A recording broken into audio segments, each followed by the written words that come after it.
So my teacher, Professor Sayyid Nurul Hassan, asked me to go through Ziyauddin Barani's Tarifi website. At pre-honors level, while I was in third semester, I had no idea about Ziyauddin Barani or Tarifi website. I just read it, and uh, then I was developed interest with Tarifi website, and we find that uh, uh, as far as Tariq Rusai is concerned, so first of all, Sir Syed paid attention to it, and 1862 he published the second version of Tariq Rusai. So in this way, Tariq Rusai was introduced among the teachers and the scholars of history. As far as Barney is concerned,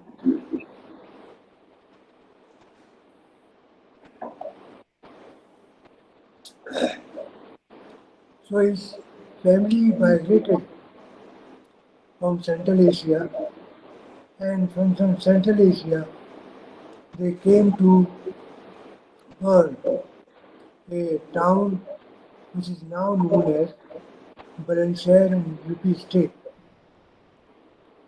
Uh, he completed his primary education in Bern, then his family shifted to Delhi uh, because they were holding important position in the central administration of Delhi Sultanate. So Barney mentions that he stayed in a new town which is called as Kilokhari. It was basically built by Qutbuddin Kaykubat. It was built by Kaykubat, and uh, there his grandfather, his father, and other relatives were living in Kilokhari. He mentions in Tariq Rosai that he had joined some scholarly persons in Delhi, and he used to learn different subjects from those. And there he came to know or was introduced to Amir Khusro and Hassan Sezi, the compiler of Fawaidul Fat. So he started learning, and when he completed his education in Delhi, so he decided to write the history.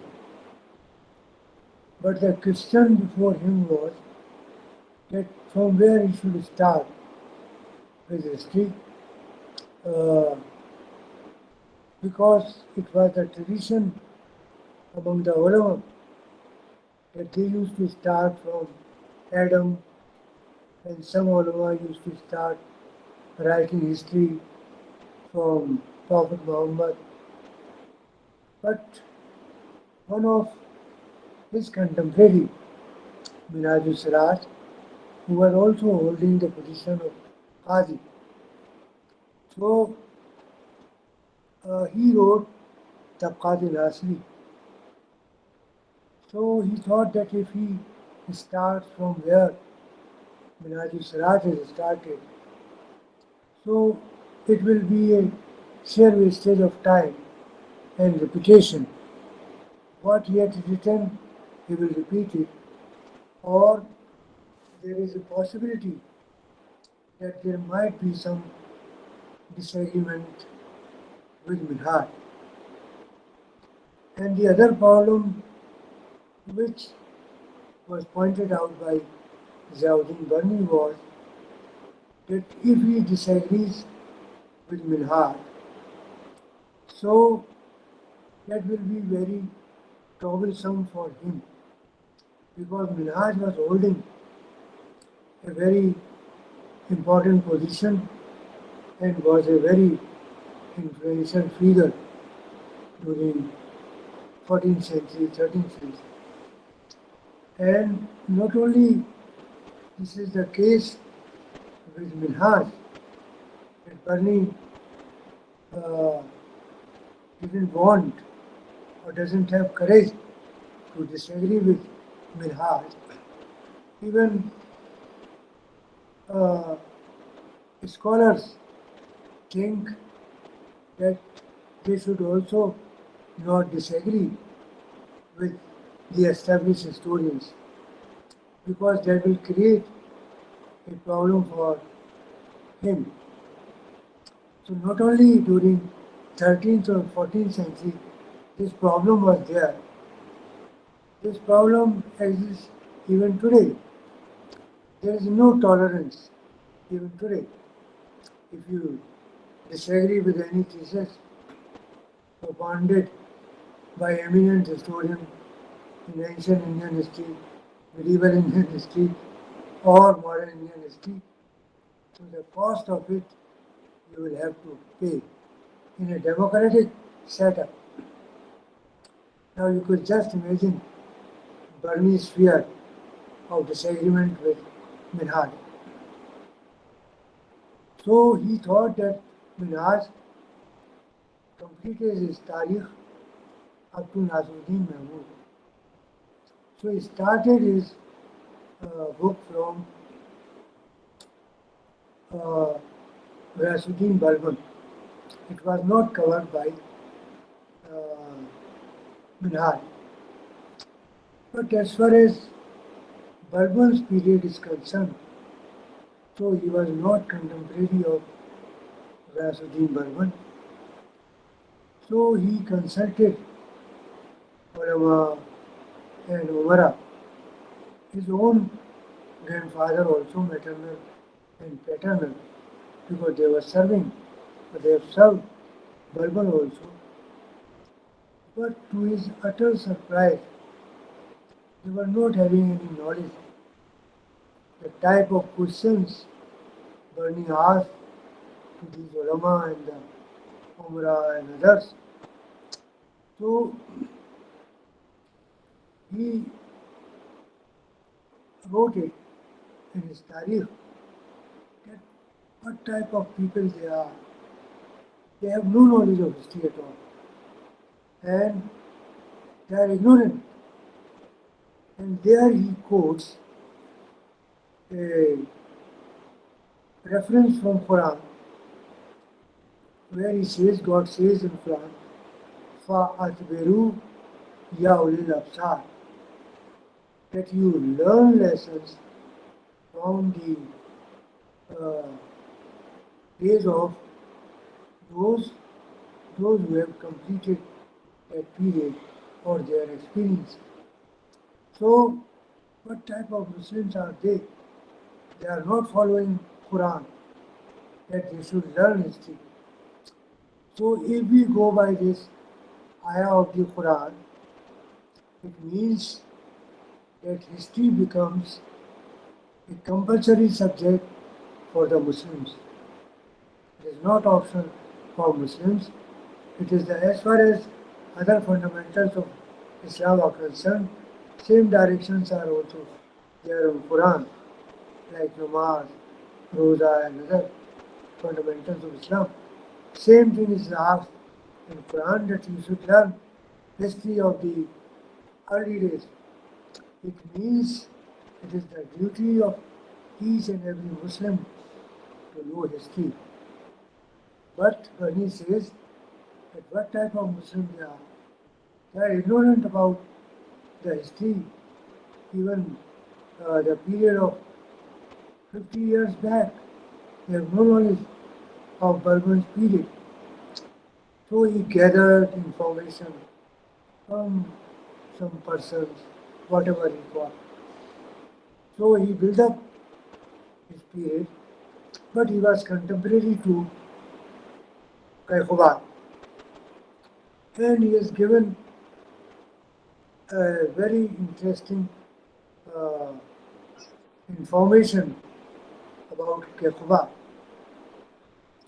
Kaykubat was very young when he got Sultanate, and instead of looking after uh, the administration of the Sultanate, he involved himself in the luxuries of life. His father was serving in Bengal as a governor. He also came and counseled him, advised him not to follow such type of things. And both father and son, Barani mentions when they were going back, so they wept. And when Kaykubat came back, after 2 or 3 days, again he got involved in the same way of life with dancing girls, uh, music, and everything, and paying no attention for the administration of the Sultanate. Naturally, the Umrah were becoming very powerful, and he was not listening to the advice of the sincere Umrah.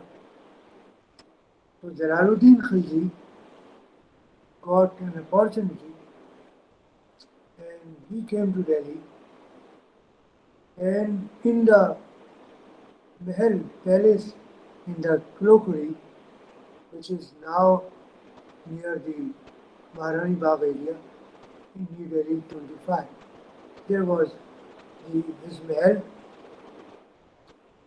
So the supporters of Jalaluddin Khilji carried him Kaykubat and wrapped his body and in the carpet, and beneath his palace Yamuna was flowing. Today Yamuna was flowing at a greater distance, but during 13th century it was flowing beneath the palace of Barani, Kaykubat's palace.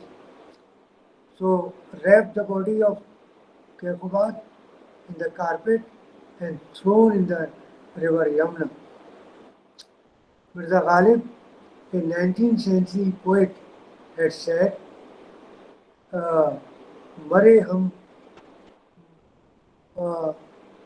हुए मर के जो हम इस कदर रुस्वा हुए क्यों न गर्क दरिया न कहीं मदार होता न कहीं जनाजा उठता न कहीं मदार होता.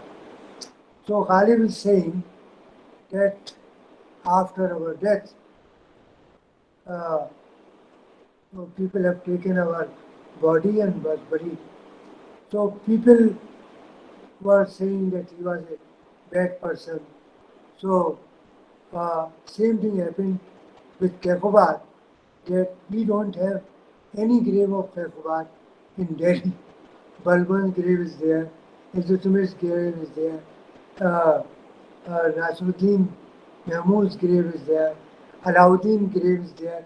When that film was going on, so large number of people were visiting the grave of Alauddin Khilji. So Firoz Shah Tughlaq's grave is there, Rasuddin Tughlaq's grave is there, Muhammad Tughlaq's grave, but Kaykubat's grave is there. It is not there in Delhi. He was thrown, his body was thrown in river Yamuna. So Barani writes that people get this throne, this authority, after attaining the age and after doing some hard work, they are in a position to get the throne. But Kaykubat got this throne without doing anything. Without doing anything. As Amir Khusro has said, कि उरूस मुल्क कसे दर बहीर तंग के बोसा board में शमशीर आबदार है. So kingship is not easy. So the way Kekubat came to power, the same way he was ousted from the power. So Jalaluddin Khilji was declared as the Sultan of Delhi, and he had taken position. But Barani was not a simple historian. He had also given analysis of all the facts. When Jalaluddin Khilji was declared as the Sultan of Delhi, no, one thing I have forgotten. So Barani has given all the description of the luxuries of the life uh, led by Kekubat. All the details you will find in Tariq-e-Roshai. My teacher, Professor Khalif Ahmad Nizami, he has written an article on Barani's Tariq-e-Roshai. He has written that Barani should not have given all those details of Kekubat's personal life. So I disagree with my teacher, Professor K. Nizami. No, if it is there, it should be given, like Babar. He himself giving all such facts in his own writing, Babar Nama. So what is fault in it? But the contradiction lies in the fact that Barani gives all the details of this life of Kekubat. But what type of ulama were there during 13th century? Those who were reciting his name in the khutbah of Friday prayer, in the khutbah of Eid prayer, Amirul Mu'mineen and all, those titles to such persons, those who do not deserve. So it also gives this contradictory position between the life of the Sultan and the attitude of the ulama, those who were considered as a very pious ulama, that they were leading a very pious life and they were protecting Islamic law, they were protecting Sharia. So they were declaring such persons as Zillullah, Nasir Amirul Mu'mineen and all that. So when Jalaluddin Khilji became the Sultan, and then he visited Lal Mahal. It is in Nizamuddin Basti, near the Dargah of Hazrat Nizamuddin Aulia. I don't know whether you visited the Dargah of Nizamuddin Aulia or not. There is Lal Mahal also. Only few remains are left. So when he entered in the gate of the Lal Mahal, so he did Zami Bose. Jalaluddin Khilji did Zami Bose. So one noble asked, these details are given by Barani. One noble asked, oh, you are the Sultan. Why you are doing this Zami Bose? So Jalaluddin Khilji said, no, I am Sultan, but I remember the days of Balban, that when we used to enter in this Lal Mahal, so we used to do Zami Bose.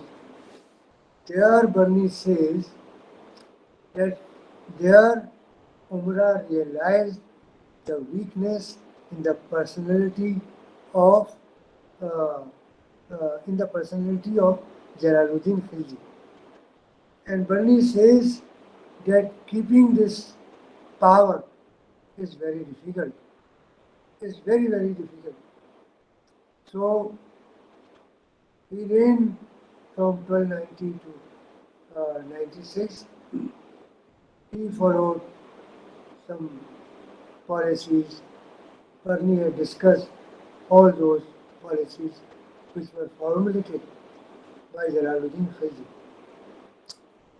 Alauddin Khilji, his son-in-law and his nephew, realized it, and he thought that there is an opportunity that if he gains some wealth from other sources, so he can fight or he could become the Sultan of Delhi. So without the permission of the Sultan, he attacked Deogi and became successful in taking so much wealth from Devji and some other places also. He became very uh, powerful. So it was the law that without the permission of the Sultan, even his son can't move, can't do anything. So this was the prerogative of the Sultan, or this was the prerogative of the Mughal emperors. Even I am having one reference that Azam once prayed in a mosque, keeping the tent over it. So keeping the tent over it was a prerogative of the Mughal emperor. So when it was reported to Aurangzeb that your son prayed in the mosque having the tent on his head, so he wrote a letter that how you do it because it is the prerogative of the Mughal emperor. Those who consider that Aurangzeb was a very religious person, he was praying namaz, but he didn't agree. So they were very cautious about it that nobody should do anything without the permission of either of the Sultan or of the Mughal emperor. So messages were exchanged between uh, Jalaluddin Khilji and Alauddin Khilji. It was decided that Jalaluddin Khilji will go. His sincere Umrah were advising Jalaluddin Khilji not to move. Barani is also saying the same thing. But Jalaluddin Khilji moved and ultimately in the boat Alauddin Khilji it's killed Jalaluddin Khilji while he was fasting during the month of Ramzan. And Barani then laments all that Alauddin, what type of Muslim he is, that he uh, killed a person who was fasting, who didn't break the fast. So, but Barani had forgotten that in the introduction he has written that as far as this monarchical institution is there, so we can't run this monarchical uh, institution on the pattern of the Khulafai Rashidin, four caliphs, but we have to follow the Iranian monarchical principles. But here he has forgotten what he has written, in the earlier pages of Tahir Burashai.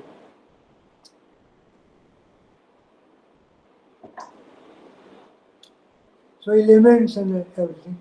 Then Alauddin came, defeated his son's army, and Jalaluddin Khilji's sons were blinded, and he distributed wealth among the people of Delhi, and they got involved in the loot, and Alauddin Khilji entered in Delhi.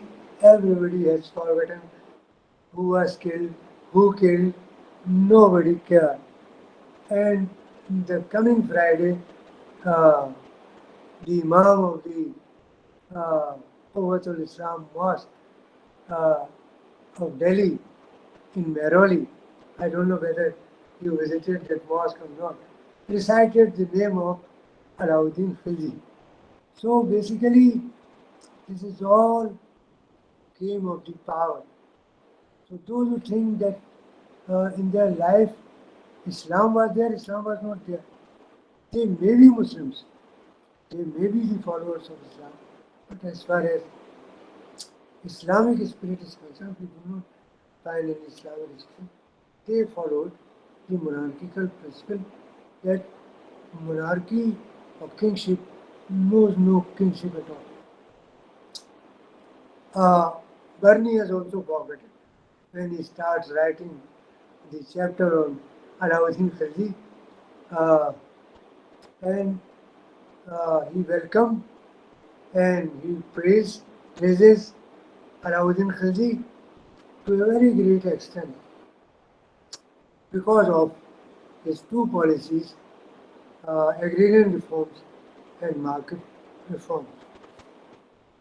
And as far as the earlier histories are concerned, Fakhr Mudabbir's Adabul Harb Shuja or Minhajul Siraj or uh, Afif's Tariq-ul-Roshai or even the Mughal histories, type of information or type of details given by Barani have no example at all. The type of analysis he has given, uh, one of my friends, Professor Sadiq Naqvi, who was in the Delhi School of Economics, he says he used to praise Ziyauddin Barani. He was not a historian, he was an economist. He says that what mind he had, what type of details he has provided uh, for medieval Indian history is marvelous. Is marvelous. So I am not saying that this is the statement of an economist of Delhi School of Economics. He has given and the planning, the way Alauddin Khilji planned it. While I was editing this first version of Tariq-ul-Roshai, so myself and Rohan, who was doing MA at that time, so we both uh, uh, walked in the area of Mehroli because this Sarai Adal and all markets were in Mehroli and the gates and everything. So myself and Ron did not get a single remain of this market. So we have destroyed all the cultural heritage of the Sultanate. Some was destroyed by the Britishers, and whatever was left is destroyed by us. Uh, when the Asian Games were held in Delhi, and the space was created in Delhi for Asiad Village and, and for these games. So whole city area was destroyed, demolished, uh, and we did not left any remain of Alauddin Khilji's period. Only the name is Sri Auditorium is there. Sri Fort has gone. Sri uh, uh, uh, urban area is finished. Everything is finished. So we have destroyed our cultural heritage.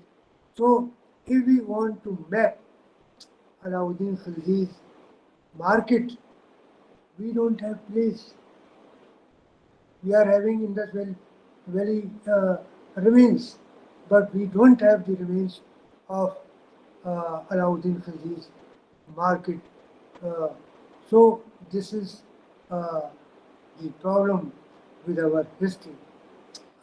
Only it is recorded in Tariq-e-Firozshahi, and otherwise there is no remain of that market at all.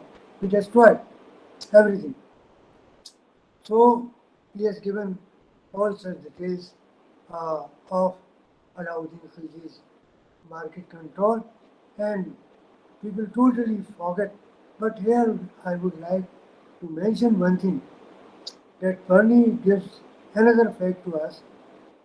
Mongols are said that they destroyed Baghdad, Samarkand, Bukhara, and other towns. But during the period of Alauddin Khilji, they entered in Delhi. They entered in Delhi. and Alauddin Khilji uh, left Sri Fort and had gone to the ridge area where today we have Delhi University, kept his army there. So Barani says that Mongol army, they sold uh, wheat and rice cheaper than the rate of Alauddin Khilji. It is amazing that Mongols who killed so many people, but their role in Delhi is totally different. And this is the period when Hazrat Nizamuddin Aulia was there in Delhi, and no harm. They are not killing people, and they are selling uh, uh, wheat and rice at a cheaper price to the people of Delhi. And I think historians have not examined this statement of Ziyauddin Barani, that how it happened. They killed Balban's son. They killed so many uh, Umara also. Uh, Alauddin Khilji's own relatives, those who were serving on the northwest frontier of the Delhi Sultanate. But they are not harming. Nizamuddin Aulia is there. Hassan Sildi is also there. He is writing Fawaidul Far. But they don't mention anything, any barbarous attitude of the Mongols. What happened? And during the same period, they were converted to Islam. In Delhi, there is a locality as Mongolpuri. So those who were converted to Islam, they started living in an area which is now called as Mongolpuri. So it should be examined. Now, as far as Alauddin Khilji's discussions with Qazi Mughis is concerned, Barani has given a detailed account of this discussion with Qazi Mughis. But one thing you can see, Quwwatul Islam Masjid was built by Qutbuddin Aiba, extended by Azizuddin, and the large extension was done by Alauddin Khilji in Quwwatul Islam Mosque. So, K.S. Lal and other modern historians of medieval India, they have projected the image of Alauddin Khilji in other way. But you just see that he extended the area of Quwwatul Islam Mosque, and he laid down the foundation of Alai Madrasa. Barani writes that Alauddin Khilji had given lavish grants to this madrasa because large number of ulama came from Baghdad, Samarkand, and Bukhara, and other towns which were destroyed by Mongols. Delhi was the safest capital during 13th, 14th century for the Muslims. So he had given lavish grants to the to this madrasa. So for this period, Barani's account is very important. Then, after the death of Alauddin Khilji, Qutbuddin Mubarak Shah became the Sultan. He also did not continue for a long time, but there he also given the long description of a Sheikh, because he was the murid of Sheikh Nizamuddin Aulia, and he had described. And there he also criticized Alauddin Khilji, that Alauddin Khilji never thought to go and see and to meet the Sheikh. So he was a pious person, and so many people were coming to pay respect to him. So Barani has given the details of the Khanqah, Chishti Khanqah, uh, under Ziyauddin Aulia. So such type of details are very important. Then the estranged relations between Nizamuddin Aulia and Khutbuddin Mubarak Khalji. Ultimately, he was also killed. Then Khusro Khan became the Sultan. Again, he was also killed by Ghiyasuddin Tughlaq. Then he gives uh, the description of Ghiyasuddin Tughlaq, the details of his campaigns, and the way he established the administration of the Delhi Sultanate. But while he was coming back from the Bengal campaign, so at Afghanpur, Muhammad bin Tughlaq uh, arranged his reception in a new building where after taking lunch, Ghiyasuddin Tughlaq died because of the whole building collapsed. But there Barani doesn't give any detail of it or no analysis of this incident. He only writes Sa'iqe balai asmani bar zameen nazil shud.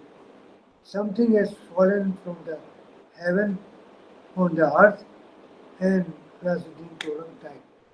Both in the first version as well as in the second version, no difference at all because he knew that if he gives the analysis of this, so, but he mentions that the people of Delhi consider Muhammad bin Tughlaq that he is responsible for the death of his father and his brother because others came out from that building and only when both of them were there inside the building collapsed and both of them died there.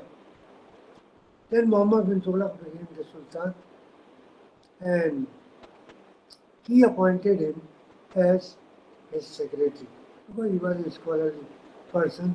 He realized the scholarship of Ziyauddin and he lived with him and he disagreed with Muhammad bin Tughlaq, but he writes that Muhammad bin Tughlaq taking some actions without taking into account its consequences.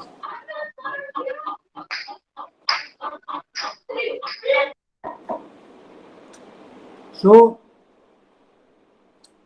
he is killing ulama, he is killing mashayikh, but Barani says that I don't have courage to say anything to Muhammad bin Tughlaq that what you are doing is not allowed by Sharia at all. So Barani himself confesses that he disagrees, but he didn't have courage to say it before Muhammad bin Tughlaq. So Muhammad bin Tughlaq followed some important policies. Barani has given the description of his dropping currency, exodus to Devgir, Karachi expedition, and all those measures which basically failed and without any result. And Muhammad bin Tughlaq had to face its consequences. But as far as his exodus toward Theogir is concerned, both Barani and the later traveler Ibn Battuta have over-exaggerated that it was a transfer of capital. It was not a transfer of capital at all, because it is not proved from the writing of Barani itself. Barani never left Delhi. Sheikh Nasiruddin Chiragh Delhi never left Delhi, and there are other evidences that people were living in Delhi. And but our historians like Ishwari Prasad, even Harun Khan Sherwani, on whose name Harun Khan Sherwani Center of the Deccan is cities were lit down. So they all say that it was a transfer of, even Professor Sulaiman Siddiqui has also written it as a transfer of capital. It was not at all a transfer of capital at all. And the reason given by Barani or by Ibn Battuta is totally unscientific at all. So it was not a transfer of capital, but it is written by modern historians of medieval Indian history, and we are still teaching in the colleges of DU, in the departments, in other universities, in other colleges, transfer of capital. I don't know how long we will teach uh, this wrong notion, and which was not at all planned by Muhammad bin Tughlaq.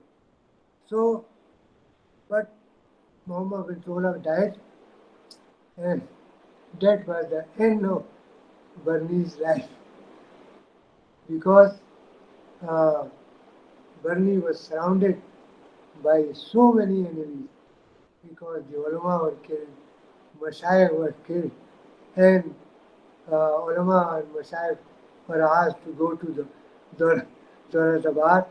Now they were thinking that this person was responsible because he did not defend us. And even both were the murids of Sheikh Nizamuddin Auliya, Sheikh Naziruddin Chirag Delhi, and Ziyauddin Barani. He became the Khalifa, but Barani did not become the Khalifa. Neither Barani helped Sheikh Naziruddin Chirag Delhi during the lifetime of Muhammad bin Tughlaq, nor Sheikh Naziruddin Chirag Delhi helped during the period of Firuz Shah Tughlaq. Though both were the murids of the same sheikh. So it is not necessary that if you are a murid of the same sheikh, so all the murid will help each other. No, not at all. And Barani was surrounded by so many people. He was arrested and he was put in the Bhatner fort.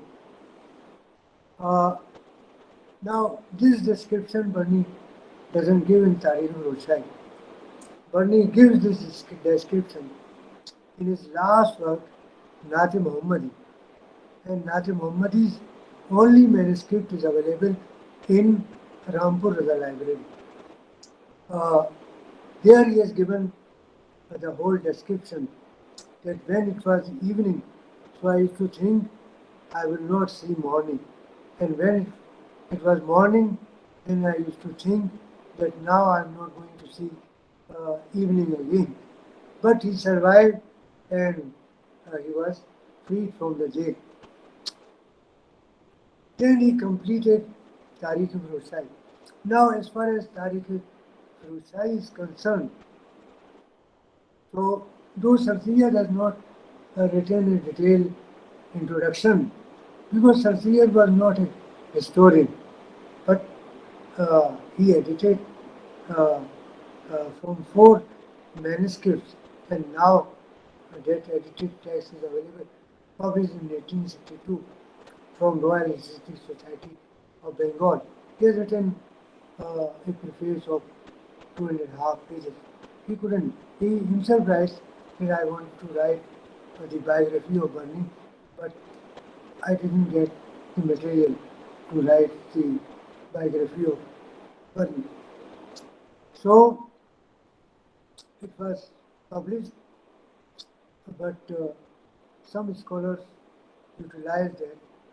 So we find those who wrote on Barani were Hassan Barani, Professor Muhammad Habib, Professor Peter Hardy, Professor Sayyid Nurul Hassan, Professor K. Nizami, Sheikh Abdul Rashid, Professor Iqtidar Hussain Siddiqui, Professor Irfan Habib, Dr. Moinul Haq, Professor I.A. Zilli.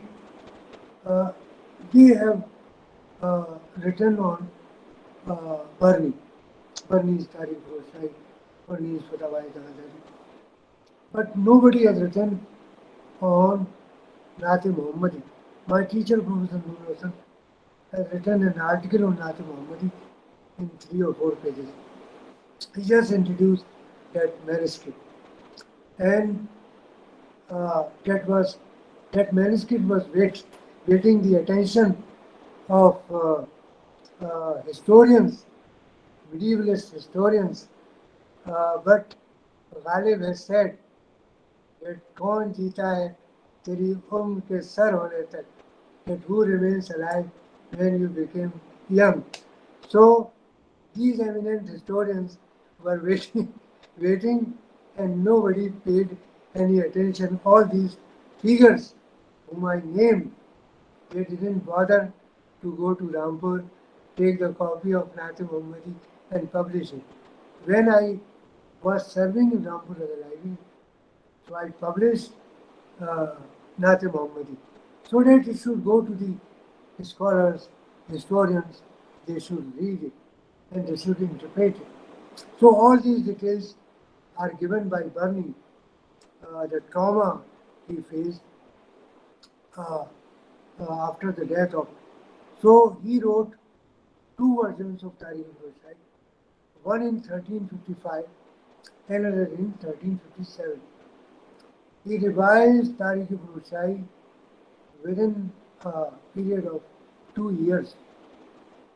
How many medievalist historians working on Sultanate period, teaching Sultanate period, have read any of the version of Tariq al-Hussain?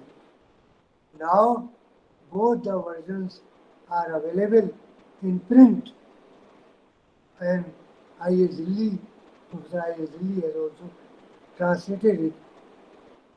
In 2005, Professor Asghar Abbas, a professor of Urdu in Aligarh Muslim University, reprinted the edited text of uh, Tariq al-Hussain, and he has written his own preface in 3 pages.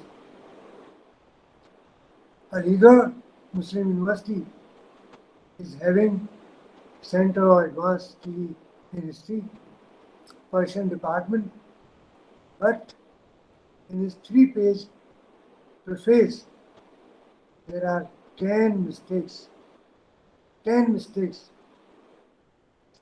So this is the level of our scholarship, and this book is published by Sir Syed Academy, AMU Aligarh.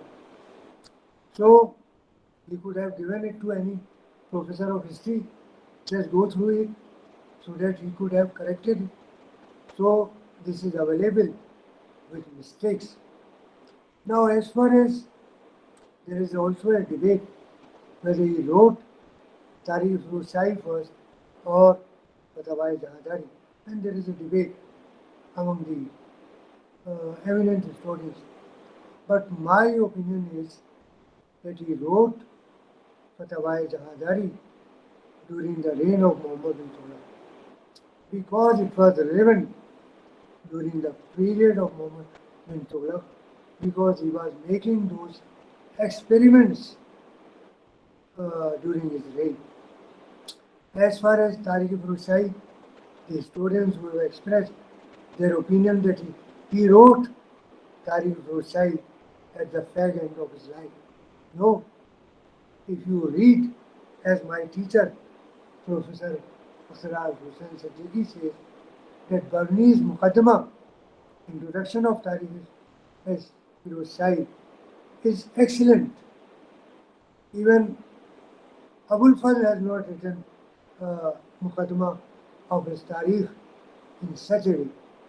So, and the other defect of the edition of 2005 is that 2 pages of the Muqaddamah of Barani are missing in the Tariq al-Hussain, published in 2005 from Aligarh Muslim University. So this is a blunder that even he did not see, he did not compare it with the actual text of Barani. Now, as far as the manuscripts of Tariq al-Hussain are concerned, available in India. It is available in Rampur Raza Library, in National Museum, New Delhi, and in Bodleian Library. There are 4 manuscripts of Tariq-e-Hussain are available.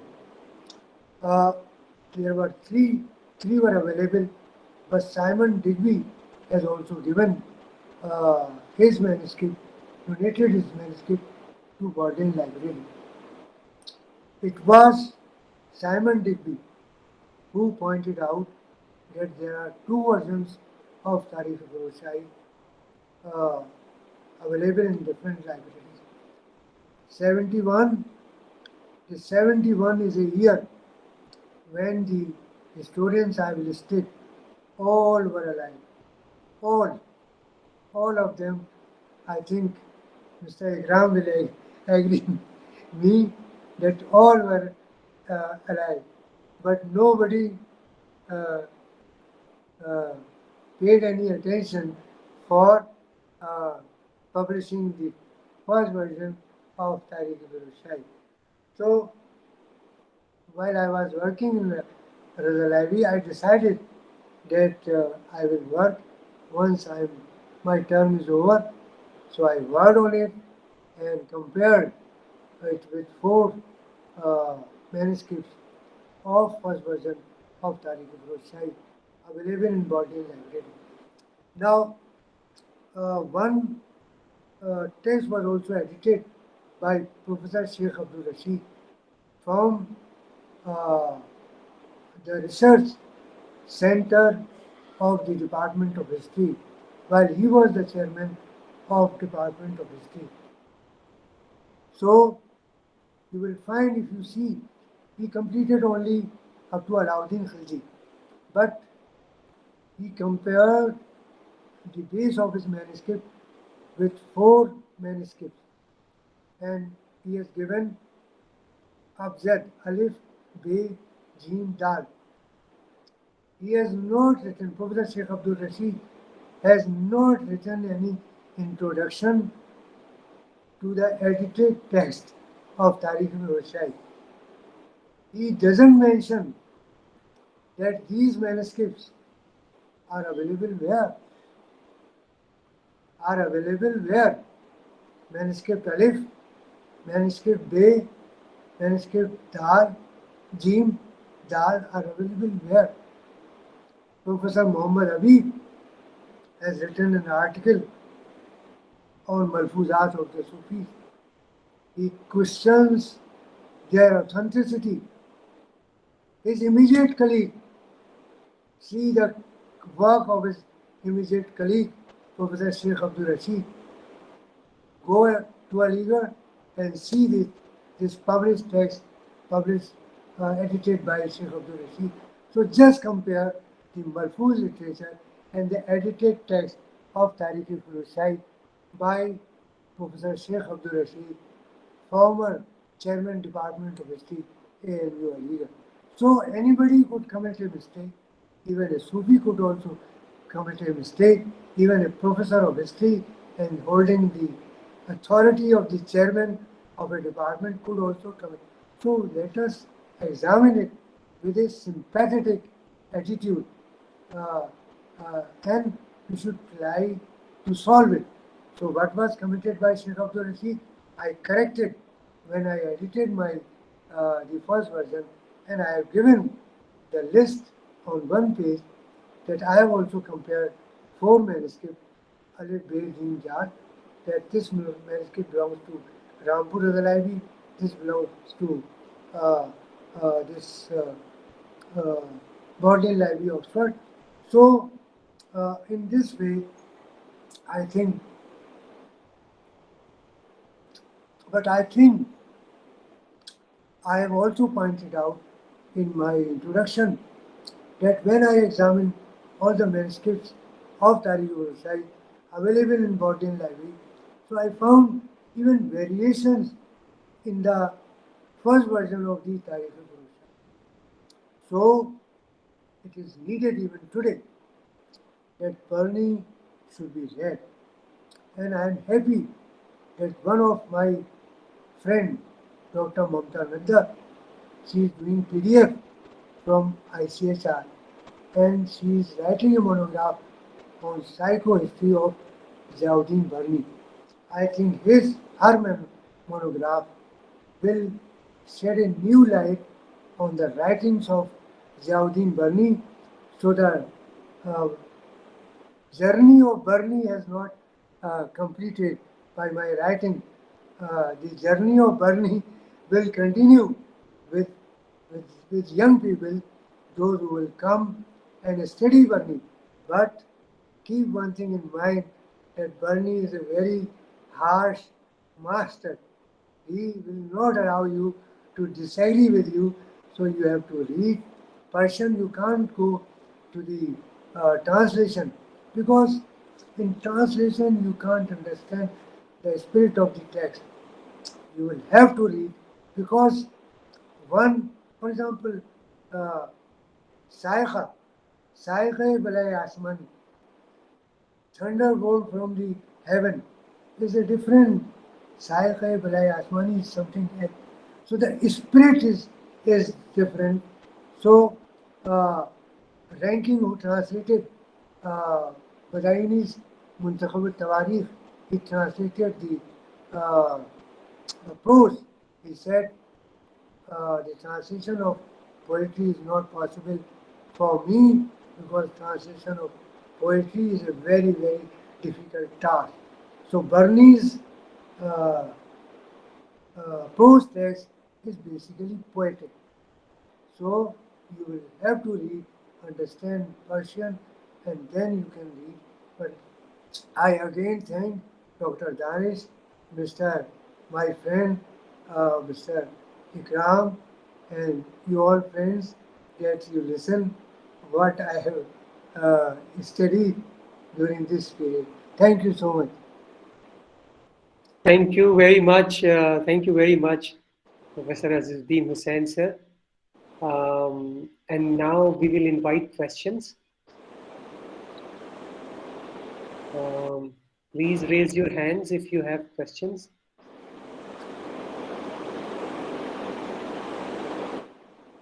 Shara Nappa, do you have any question?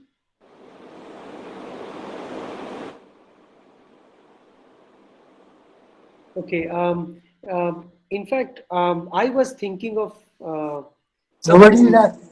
Nobody is asking questions. because your lecture was very like interesting in the sense that it provided all the relevant information. But I was thinking of something when you discussed about Barani and Muhammad bin Tughlaq, because we all know that Barani was very critical of Muhammad bin Tughlaq, uh, primarily because Muhammad bin Tughlaq liked philosophy, and Barani did not like philosophy and philosophers. Would you please tell us why was this opposition to philosophy and philosophers? Uh, Basically, from the very day these Muslim ulama, they were against philosophy because philosophy basically trains you to question, and they want an attitude that whatever they say, you follow it. That is why you will find that when Akbar revised the curriculum of the madrasa under the leadership of Mir Murtaza Shirazi, so Akbar was declared as kafir because he was introducing such type of subjects which were anti to Islam. And that is why Ikram, you studied in Jamia, I taught in Jamia, there is no department of philosophy. Credit goes to Sir Sayyid that in his university, the department of philosophy is there. If you just see the well-known madrasas like Devband, Nazwatul Ulama, you will not find that the falsafa is not being taught in those madrasas because they do not want to train such type of persons so that they should have the ability to question certain things.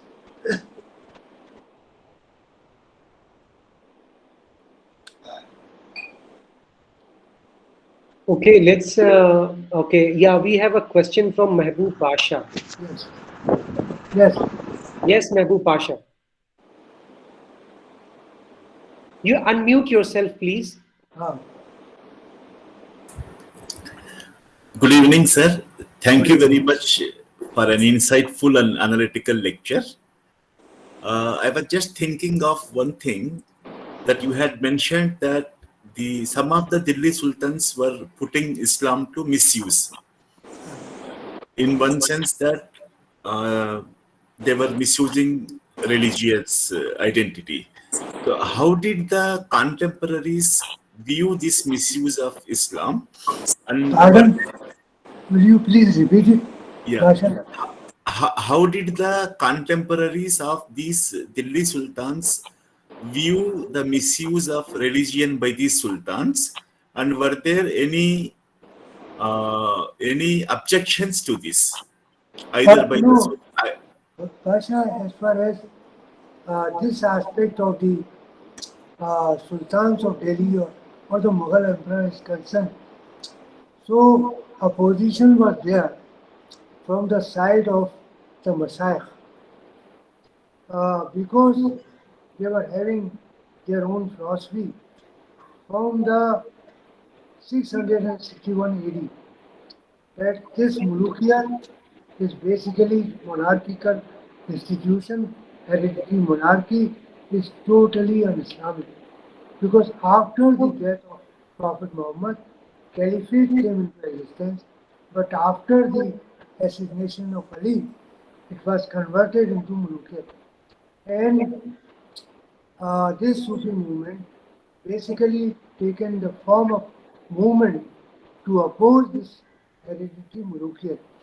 So, three major works like Futuhat-e Makkiyah, Awariful Ma'arif, and Kashful Mahjoob were written just to explain to their murids that you keep distance with these rulers. Now, as far as these ulama are concerned, there were also God-fearing ulama because Barani has given three categories of the ulama. That there are three categories of the ulama during Delhi Sultanate. One, those who fear God but don't fear with the Sultan. One, who fear God also fear Sultan. The third category of the ulama who neither fear God nor the Sultan. So as a result of that, we find that such ulama, they align themselves with the sultans, and whatever they used to say, they used to follow. Barani himself writes in Tariq-e-Burusai because he didn't know that it will be public, it will be read by people. That people, those who think that ulama, those who are having the keys of the heaven in their hands, were roaming in the darbar of the Sultan to misinterpret Sharia. Like they were roaming in the darbars like dogs. Barni has given, has compared these ulama like dogs. So even Barni himself ridiculed these ulama, but naturally he will have to save his own position. He also worked with his ancestors also worked with the sultans of Delhi, but he is very critical in Nazim Muhammadi.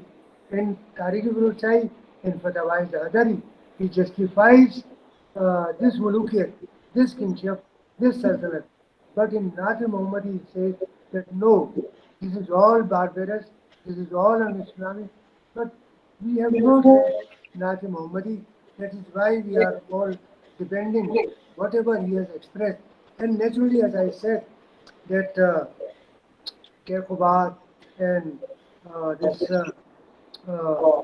Jalaluddin Khilji, they were leading a life which has nothing to do with Islam, but at the same time, their names were recited on each and every Friday prayer as a Nasir Amirul Mu'mineen, Imam al Mu'mineen, and historians write so many things for Akbar, but they do not question the same way to the authority of the sultans of the Delhi. Just see, Alauddin Khilji, he killed his uncle, he killed his father-in-law. Will you justify his attitude? No, not at all. But the same group of ulama, when Aurangzeb declared himself as the Basha, so one alim who was the Imam of the Jama Mosque of Agra, so Aurangzeb sent a message that in the next Friday prayer you recite my name. He said that no, emperor is alive, so I can't recite your name in the khutbah of the Friday prayer. He was removed, another Imam appointed, he read the, so I disagree with my friend Professor Muzaffar Alam, who has written that the ulama were holding a very powerful group. No, they were not. They were the takers from the Mughal emperor. They were taking the Madad March grants from the Mughal emperor, from Akbar down to the fall of the Mughal empire. How and why they will question any act of the Mughal emperor? Thank you, sir. Mashayikh who opposed the Sultan, who opposed the Mughal emperor, that he was not. For example, my ancestor, Mir Sayyid Ali Hamdani, when he visited Kashmir in 1374, it was ruled by Ziyauddin. So he sent a message that I want to meet him. He married with two real sisters. They were ulama, but no alim of Srinagar had the courage to ask Sultan Qutbuddin that you are doing something wrong against Sharia, against Islam. Mir Sayyid Ali Hamdani sent a message that first of all you delink yourself from one sister. Only then you will be able to meet me. So he divorced one wife and then he came and met. So this was the power of the Mashayikh. They were having the courage because they were not beggars. Ulama were the beggars. So I disagree with my friend Professor Muzaffar Alam that the ulama were holding very power. No power. I have seen in Aurangzeb's case, one imam went, another imam came. Pasha, is it clear? Yes, sir. Yes, sir. Thank you, sir. Thank you, sir. Okay, we'll take a question from Dr. Charles. Dr. Charles, are you there? Hello, can you hear me? Hello, Yes. can you hear me? Please. Yes. Yes, please go ahead. Good evening, Professor. Lots of information you have provided. My question is very simple. Of all his maternal grandfather and father and his own uncle, everybody held a post in Delhi Sultanate. Why was this Barani was not given any post? So he was very close to Muhammad bin Tughlaq for 17 years. Was he not trustworthy, or was he not skilled enough to lead a kind of governmental opportunity? Please, sir. No, Vikram, Yes. the question is not clear. He is asking, sir, ki, was Barani employed in the state government because he was a friend with Muhammad bin Tughlaq for 17 years? Employed for Matlab, he's skeptical about the fact that Barani was not given any opportunity in the state administration, even though he was a friend with Muhammad bin Tughlaq for 17 years. No. He was the Nadeem, secretary to Muhammad bin Tughlaq. As today we are having secretary to Prime Minister of India. So he was holding such a high rank, and he came to Deccan also with Muhammad bin Tughlaq. He visited Deccan. So he was the only North Indian historian who visited your place also. Yeah, he was a very important man in the court. Yes. Oh, thank you, sir. Thank you. All right. Thank you, Charles. Anyone? Yeah, Rukmani, yes. Go ahead.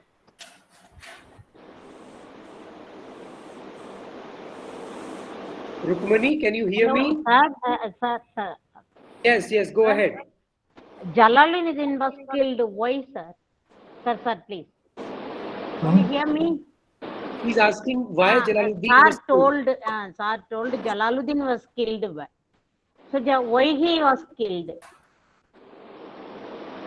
Why was Jalaluddin Khilji killed? Jalaluddin killed. To get the throne. To get the throne. That if Jalaluddin is there, so how Alauddin could imagine his position on the throne of Delhi? Yeah, because Alauddin Khilji wanted to become the Sultan. That is why he killed. But Ikram, but I will share one thing that Hyderabad is having so many universities, but I don't know why even in Salarjung Museum there is no manuscript of Barani's Tariq Roshai. I don't know why it didn't travel up to Deccan. Only in North we find the manuscripts available in the libraries. Yeah, that's a very relevant point, sir. Yes. Anyone So, else? Thank you, sir. Thank you, sir. Narasimha, do you want to ask something? Yes, sir. Yes, sir. Please go ahead. Good evening, sir. Samir, sir. Excellent presentation. Thank you for that. My question is, you mentioned that Barani visited Deccan. My question is, what Barani told about origin place of Vijayanagara founders? no, He he visited, doesn't maybe he give, visited Anegundi, Hampi. no, he doesn't give it details. He just traveled with Muhammad bin Tughlaq. He came up to Daulatabad and he just mentions that the ulama and mashayikh were there, but he was not aware of those things. He only mentions about the campaign of Malik Kafur, that when this campaign was sent uh, by Alauddin Khilji, so he was not aware what happened to Malik Kafur. So then he asked one of his Umara, who were also quite nearer to Nizamuddin Auliya, that you go and ask the Sheikh, and whatever he says, please repeat in the same manner. So that Amir went to Nizamuddin Auliya and asked Sheikh that Sultan is very much worried about his army, which he has sent under the leadership of Malik Kafur. So he recited some verse which is recorded by Barani. The meaning is that he will become successful. So Alauddin Khilji became very happy. Even then, Barani says that even then this person didn't think that he should visit the Sheikh at all. But I am having one answer why Alauddin Khilji did not visit Sheikh Nizamuddin Auliya, because he was having the sense of contempt that he killed his uncle, he killed his father-in-law. With what face he will go before Sheikh Nizamuddin Auliya? Thank you, sir. Thank you. Yes, Siddesh, do you have a question? Yes, sir. Thank you, sir. Okay. Ikram, I Yes. just take water. Yeah, Ikram, please. Yes. Yes. Yes, sir. Yes, sir. No, wait. Yes, sir. Yes. Okay, sir.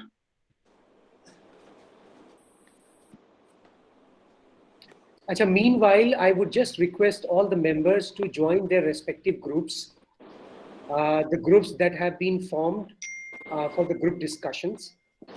So your group discussion is to be held on the 7th of October in the afternoon. Today is 4th, so you have 3 days to prepare. You please prepare 4 or 5 slides so that you can present it in the given time, which is 10 minutes. Yes, sorry. Yes, Siddesh, go ahead with your Yes, question. sir. Sir, is there any mention about the Rani Padmini from the Barani, sir, in his No. writing? No. No. Then what is the historical importance of that incident, sir? Because Padmavat is written after the 250 years after the Khilji's rule. So what is the evidence for that incident, sir? Padmini's incidents? No, but Is there any particular no, Barani doesn't give any description of that, and Barani is totally silent on that. Okay. Okay, we'll go to Kabir, Muhammad Kabir. Do you have a question? Ikram, 1 minute. Yes, sir.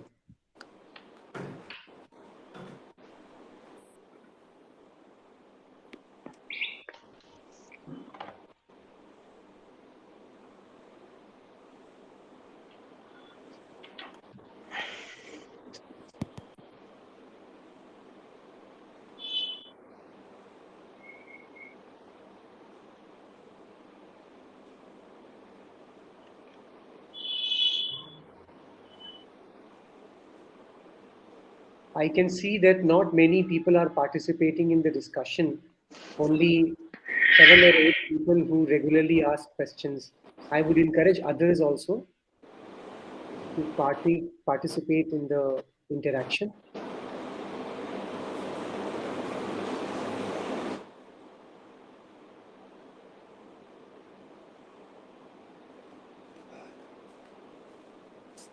Entire day. Yes, sir. Sorry. Yes, Muhammad Kabir, go ahead. Yes. Good evening, sir. Good evening. I have a question about what's your description about the group of 40 or Khalisa in the Tariq-e Firoz Shahi by Ziyauddin Barani, and No. whether he filled any gaps between Tabaqat-i-Nasri, Minhaj Siraj Jurjani's Tabaqat-i-Nasri and his own work. Barani has given a detailed description how Bourbon killed all the nobles of Turkana-e-Afghani and came to power and holding authority because he knew that so long as any member of the Turkana-e-Afghani will remain alive, so naturally his position and power, and especially after his death, will be in danger. But Barani mentions another thing, that Bourbon knew, and Bourbon expresses his sentiments when Muhammad was killed fighting with the Mongols. Barani says that Bourbon said that I have captured this throne, I have captured this power with such a struggle, but now I am looking in front of me, this power is passing from my hands. So Barani has given a very lucid description how Bourbon was realizing that the game of the power is very difficult. It comes, then it also goes in the same way. Because he was left with two choices, Keh Khusro and Keh Khubad. So he appointed his grandson, Keh Khusro, as his successor. But nobility didn't agree. They didn't put Keh Khusro on the throne. They put Keh Khubad on the throne because they knew that Keh Khusro is better and Keh Khubad is more inclined towards the luxuries of the life. So he will be more better, beneficial for us in comparison. And Keh Khubad was killed near Hasi. He was coming from somewhere. He was killed there on the orders of some Umrah of Delhi. Thank you, sir. Thank you, Kabir. Narasimha, do you have any question for Professor Azizuddin Hussain? No, sir. No, sir. Okay. Anyone else? Okay, maybe I'll just ask one last question, sir. Do you find any similarity between Barani and Badayuni? Barani and Badayuni I think different. There is no similarity because uh, Barney is a different man. Barani was a disgruntled man, and he's having competition with Abul Fal and all that, always in his own mind. But Barney was having an open mind. Only after the death of uh, Muhammad bin Tolab, he was upset. But throughout his life, he was enjoying his life because he was a bachelor and he was leading his own life. And even after when he was removed, so Badani is always accusing persons, but Barney is not accusing anyone. Only those who were planning to kill him. Otherwise, from Balban down to even his forefathers were serving. But he doesn't say, he doesn't ask that such person was good or such person, and very analytical. Badayuni was having his mind which was very uh, dogmatic and very limited. He can't think outside that. For example, he couldn't understand the concept of Solekul, so he misinterprets that concept. Now you just see, he was the murid of Nizamuddin Awliya, as well as he was also the secretary to a sultan. But at the same time, he also pleading the same role that there should be peace and harmony among the people. And he appreciates the action of the Mongols that they are helping the people of Delhi. Badayuni, if he's enemy of anyone, so he's enemy. If he's having qualities, he doesn't care. So, Barney is my teacher, Professor Hussain, used to praise him like anything, and I'm also a very high opinion about Barney, the type of interpretation, type of. Though he was against philosophy, but he was near to the philosophy.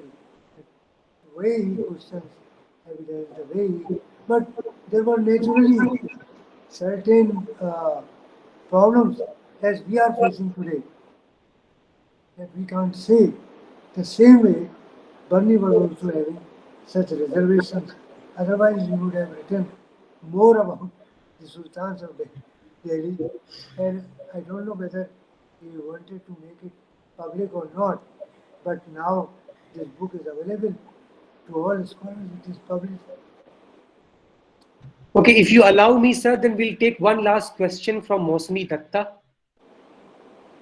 Mosmi Datta, do you hear me? Yes, sir. Yes, yes, yes. Yeah, please. May Yeah, please. am Do I you have a audible? question? Yes, Yes, sir. you are. You Sir, are. very informative lecture. Thank you, sir. Sir, Ziyauddin Barani wrote Tariq-e Firoz Shahi, and another historian, Samsi Siraj Afif, wrote same name Tariq-e Firoz Shahi. There is any difference between there in this book in the fact or any chronology? Thank you, Mosmi. Thank you, Mosmi. Afif Afif and and Barney Barani, yes. are totally different, but he has given uh, the same title because they were having that if they will. I have questioned Barney that I have dedicated my book to Sheikh Nizamuddin Walia, and I have written that Barney should have dedicated it to Nizamuddin Walia and should have named this book as Tariq-e-Nizami. But he was also thinking that Firoz Shah Tolak might change his mind, so he dedicated it to Firoz Shah Tolak. Same way, Afif also did, but they are totally different books and they cover different periods. Thank you very much, Professor Thank you, Azizuddin sir. Hussain, Thank you. sir. And one thing, Yeah.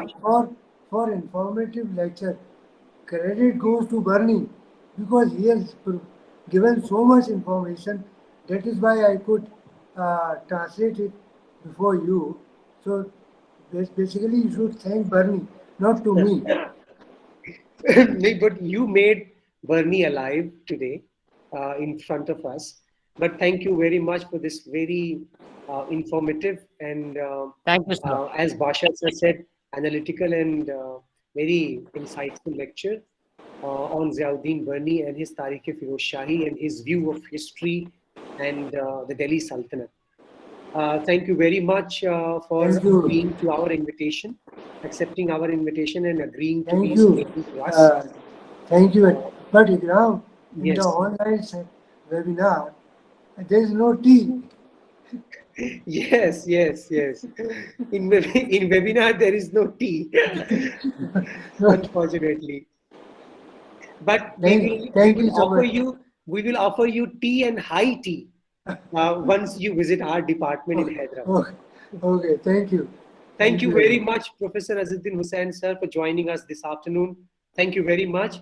Stay safe and take care. Thank you. Okay, participants, I would just like to make a couple of announcements.